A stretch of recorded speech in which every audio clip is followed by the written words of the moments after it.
necesito urgentemente hablar con el Papa.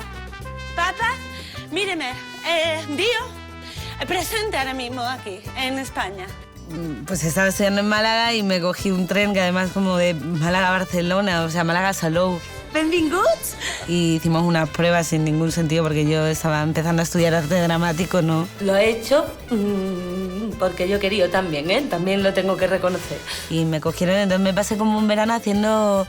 Era hacer teatro de calle al final y era muy de batalla y creo que aprendí muchísimo, me lo pasé genial, tenía 20 años o algo así, entonces fue como el primer trabajo de actriz que yo decía, qué guay, porque estoy aquí trabajando, me están pagando, ¿sabes?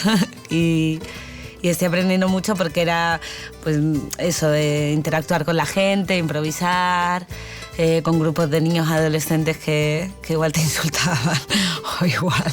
Falta de respeto.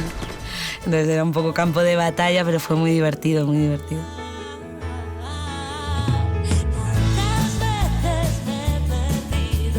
Dentro de tus ojos me he vuelto a encontrar. Tantas veces me he caído. Con tu mano yo me vuelvo a levantar. Yo me acuerdo que al principio de hacer la llamada, yo le decía a Javi, yo no canto bien, o sea, no va a suceder, no puede pasar, me da vergüenza, me da pudor. Y lo que pasa es que al final la llamada, el musical, bueno, es musical, pero son personajes que cantan a su manera y sin pretensión, y entonces no hay una cosa de que tengan que sonar sus voces, ni que tengan que bailar. A veces miro al cielo, lo veo todo gris. Las nubes ensombrecen el cristiano que hay en mí. Más pronto Jesucristo me ciega con su luz. Me dice, ¿por qué lloras? Tú no estás en la cruz. Amén. Amén. Amén. Amén.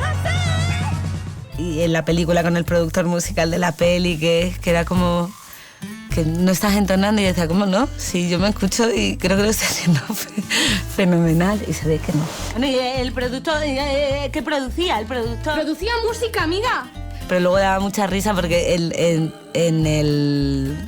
la obra de teatro me dieron algún premio musical y todo, entonces yo... Cosas mías. Me dije, joder, pues oye, pues tan mal. Y al final he disfrutado mucho haciendo la llamada y me he quitado también como muchos miedos y... Es que la música hace milagros, madre. Eso es. La música hace milagros, milagros.